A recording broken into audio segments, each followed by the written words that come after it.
नमस्कार दोस्तों, आज की वीडियो आप लोगों के साथ शेयर कर रही हूँ। नवरात्रि स्पेशल वीडियो है कि नवरात्रि में हम क्या क्या सामग्री रखें जिससे कि हमारी पूजा सफल हो जाए और माता रानी की कृपा प्राप्त हो।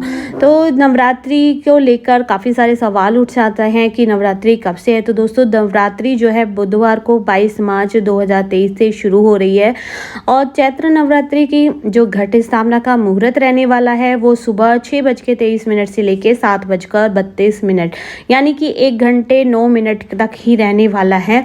तो 22 मार्च को हमारी ये नवरात्रि इस बार की शुरू हो रही है और लगभग 30 मार्च को समाप्त हो जाएगी। तो नवरात्रि से जुड़े हुए सारी वीडियो आप लोगों के साथ शेयर कर रही हूँ। नवरात्रि की पूजा में क्या क्या सामग्री हमें चाहिए होती है, किस तरह की पूजा की जाती है, किस तरह का सामान हमें लेना चाहिए, ये सब आज की वीडियो में शेयर किया गया है। और वीडियो को पूरा देखिएगा, तभी आप लोगों को समझ आएगा। और वीडियो शुरू करने से पहले आप लोगों से विनती करती हूँ, चैनल को सब्सक्राइब नहीं किया है तो प्लीज़ चैनल को सब्सक्राइब कर लीजिएगा, लाइक कमेंट कीजिएगा, दोस्तों के साथ शेयर कीजिएगा। तो चलिए शुरू करते हैं। पूजा की सामग्री, जैसे कि नवरात्रि है या पूजा, कोई भी दिवाली, होली या किसी भी तरह की पूजा होती है तो हमें सामग्री क्या क्या चाहिए होती है, किस तरह की सामग्री चाहिए होती है। दोस्तों, पूजा सामग्री में हमें जो भी चीज़ें चाहिए, पहली चीज़ एक ध्यान रखिएगा कि जो भी आप चीज़ें लेके आएँ वो सब नया लेके आएँ। पुरानी कोई भी चीज़ आप दोबारा से रीयूज़ नहीं कीजिएगा, क्योंकि जो जैसे नवरात्रि होती है, बाकी आप हवन पूजन कराते हैं तो उसमें भी आप नई चीज़ें यूज़ करें तो ज़्यादा अच्छा है। दोस्तों, पूजा में हमेशा ध्यान रखिए आपको नई चीज़ लेके आनी है। जैसे कि आप सभी पैकेट भी देख रहे होंगे, ये सब नया ही है। और अगर आप हर बार आपके घर से दूर चीज़ें रहती, दुकान बहुत दूर पड़ती है, तो आप एक काम कर सकते हैं, चीज़ों को लाके अपने एक ऐसा बॉक्स बना लीजिएगा। दोस्तों, अगर आपकी दुकान घर से दूर है, चीज़ें आप ज़्यादा नहीं रख सकते हैं लास्ट के, तो आप एक काम कर सकते हैं, कुछ चीज़ें आप जो हैं रख सकते हैं, पैकेट 1 के 2 खरीद सकते हैं। और जैसे कि ये सारी चीज़ें आप देख रहे हैं, आजकल तो दुकान पे सब कुछ नए पैकेट मिलते हैं और ये सब 10-10, 5-5 रुपये में आपको मिल जाएंगे। तो चलिए पूजा की सामग्री देख लेते हैं, हमें पूजा की सामग्री में क्या क्या चाहिएगा। तो सबसे पहले हम जो है हमें चाहिए लौंग, इलायची और सुपारी। ये देखिए, लौंग, इलायची, सुपारी, हमें इतनी ही चीज़ों की ज़रूरत होती है। हमें देवी माँ को अर्पण करने होते हैं और कलश में भी डालने होते हैं। साथ ही साथ भोग के लिए अगर आप मिठाई आपके घर में नहीं है तो इस तरह से बताशे और इलायची ये भी आप रख सकते हैं पूजा में। और ये है कपूर इस तरह से भी आता है, जैसे आपको मिल जाए वैसे आप ले सकते हैं, इस तरह के बड़े, क्योंकि 9 दिन का होता है तो मेरा सजेशन है आप इस तरह का कपूर यूज़ करें, इसमें काफ़ी ज़्यादा कपूर आता है। और मैचिक स्टिक भी आप नहीं ही यूज़ करें। और रोली मोली, ये देखिए इस तरह से रोली और मोली, ये भी आपको कलावा जो है नया ही खरीदें, नया ही रखें। और देसी घी, शुद्ध देसी घी का यूज़ करें, बिल्कुल झूठन वाला घी घर में जो यूज़ करके हम कई बार बच्चे भी डाल देते हैं, तो हमें वो चीज़ नहीं करनी है। और खुशबू के लिए हमें धूप, दीप, अगरबत्ती, इन सब की भी व्यवस्था करनी है। और धूप बत्ती हमने यहाँ ले ली है। साथ ही साथ जब हम हवन पूजन करते हैं तो हवन सामग्री में ही वैसे तो सारी चीज़ें आ जाती है। मैं अभी आपको हवन सामग्री भी खोल के दिखाती हूँ पैकेट में की हवन सामग्री होती है। बाद में हमें इसमें जौ, काले तिल और ये सब मिलाना होता है। कुछ जो हमें जो है बोनी भी होती हैं, तो वो भी जो तो हमें चाहिए हवन सामग्री के लिए।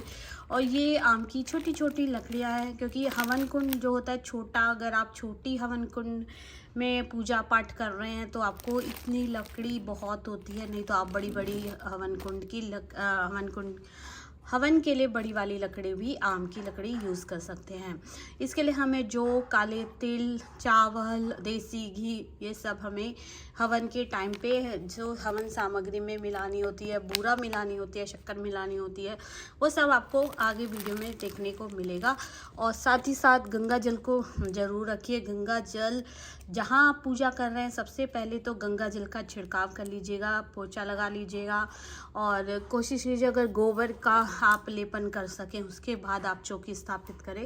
तो मैंने अभी अपनी ये सारी सामग्री इकट्ठी कर ली है। अभी बाजार से लेके सारी चीज़ें नई नई खरीद कर लाई हूँ, तो इन सबको इकट्ठा कर लिया है ताकि जब हम घट स्थापना करें मुझे जो है बार बार उठना या दौड़ना ना पड़े चीज़ों को लाने में।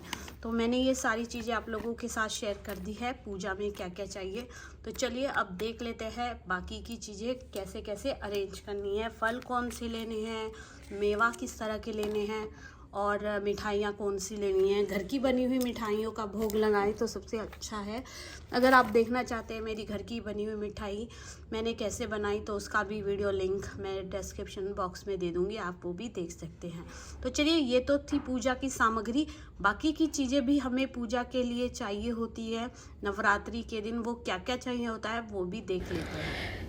पूजा की सामग्री के साथ साथ हमें दोस्तों जो पंच भोग होता है उस चीज़ का हमें पूजा में ध्यान रखना होता है, जैसे कि पंच फल, पंच मेवा, पंच मिठाई, पंच फूल, पंचामृत हमें बनाना होता है। तो पंच चीज़ों का जो है भोग लगता है। और नवरात्रि में दुर्गा माँ को अनार प्रिय है, तो अनार पंच फल में ज़रूर रखें, पंच मेवा रखें और पंचामृत ज़रूर बनाएं। और इस तरह से जो भी भोग लगाएं आपको अपनी अलग बर्तन रखने चाहिए, ये नहीं कि घर वाले बर्तन यूज़ कर लें। तो जैसे कि मैंने आप लोगों के साथ शेयर किया कि गंगा जल से छिड़कने के बाद और इस तरह की व्यवस्था की है। पीले रंग का कर्टन मैंने डाल दिया है। अभी आप देख सकते हैं कि खाली है, तो मुझे इसको डेकोर करना है। यहाँ से सारी चीज़ें सामान अरेंज कर लेना है। तो पूजा की घर जो हम जब कलश स्थापित करते हैं, चौकी बनाते हैं, तो उससे पहले उस जगह को साफ कर लें गंगा जल छिड़क कर। उसके बाद इस तरह से अगर आपके घर में फूलों की लड़ियां हैं तो आप वो भी सजा सकते हैं। अगर नहीं भी है तो आप माता की चौकी साधारण तौर पर भी सजा सकते हैं। इस तरह से चूँकि नवरात्रि की पूजा में बहुत सारी सामग्री लगती है, बहुत सारी चीज़ों की हमें व्यवस्था करनी होती है, तो इसलिए मैंने काफ़ी बड़ी टेबल का यूज़ किया है। और इस पर लाल रंग का वस्त्र, रेशमी वस्त्र है, ये मैंने बिछा दिया है। थोड़ा सा बैग ड्रॉप्स देने के लिए मैंने यहाँ थर्माकोल की शीट लगाई है। और यहाँ पर मंडप मतलब माता के जो बैक साइड को डेकोर करने के लिए चीज़ें रख रही हूँ। तो चौकी बिछाई है, चौकी पे लाल वस्त्र बिछा लिया है और अब मैंने माता की मूर्ति को स्थापित कर दिया। यहाँ पर मैं पीले रंग के चावल ले रही हूँ जो कि हल्दी से रंगे हुए होते हैं। इसका हमें अष्टदल कमल बनाना होता है, ये बहुत ज़रूरी होता है। कभी भी कलश या दीपक को खाली हमें ज़मीन पर नहीं रखना चाहिए, हमेशा चावल के ढेर बनाकर ही रखना चाहिए।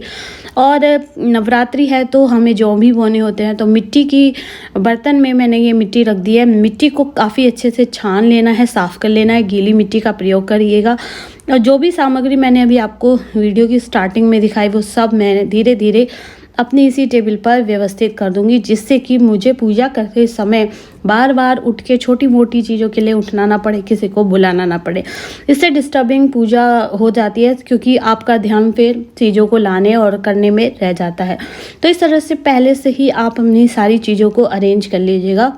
अब आप ये देखिए, मैंने यहाँ पर मूर्ति के जस्ट बराबर में ही मिट्टी का जो है बर्तन रख दिया, उस पर साफ़ मिट्टी बिछाया जिसमें हम जौ बोएंगे। और राइट साइड में मैंने जल भरकर सिर्फ पत्ते लगाकर चीज़ें रख दी हैं। 5 तरह के फल, 5 तरह के मेवे, 5 तरह की मिठाई, 5 तरह के फूल, 11 श्रृंगार और नारियल और 5 जो भी पूजा में जो लगने वाली वस्तु है वो सब मैंने इसी चौकी पर अरेंज कर लिया है। और जो भी हम पूजा करेंगे, जो बर्तनों का भोग लगाएंगे वो ये मेरे सारे पीतल के बर्तन हैं। ध्यान रखें घर के बर्तनों में कभी भी भोग ना लगाए। भगवान जी की पूजा के बर्तन सभी जानते हैं अलग होते हैं। तो इस तरह से मेरे पास पीतल के बर्तन हैं। इन्हें एक दिन पहले आप इन्हें अच्छे से साफ़ कर लें, मंदिर को साफ़ कर लें। 11 सामान, कलश, नारियल। और दोस्तों मैं नारियल जो हूँ कभी भी फोड़ती नहीं हूँ। 2 तरह के नारियल मैं रखती हूँ। एक पूजा में जब घर गृह प्रवेश होता है या पूजा हवन कराते जब हम पंडित जी से करवाते हैं ना, तो उस नारियल को जो झोली में हमें पंडित जी देते हैं उसको मैं रख लेती हूँ। और हर साल दिवाली के बाद मैं जो हूँ इस कलश को प्रवाहित कर देती हूँ, नया कलश रख देती हूँ। तो ये वही पूजा का हवन का कलश है जिसे मैंने रोली और मोली चढ़ाकर और सारी सामग्री चढ़ाने के बाद मैं कलश के ऊपर नारियल को रखूँगी और दूसरा नारियल हम प्रसाद स्वरूप माता के चरणों में चढ़ाएंगे।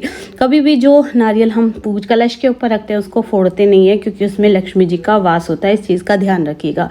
तो इस तरह से 5 तरह की मिठाई, 5 तरह के फल, 5 तरह के मेवे रखने के बाद ये सारा अरेंज हम कर लेंगे तो हमें अगले दिन सुबह को जो है भागा दौड़ी नहीं करनी पड़ती है। बस सुबह उठो, नहा धो, झाड़ू पोछा करो, उसके बाद अपनी पूजा की चीज़ें अरेंज कर लो।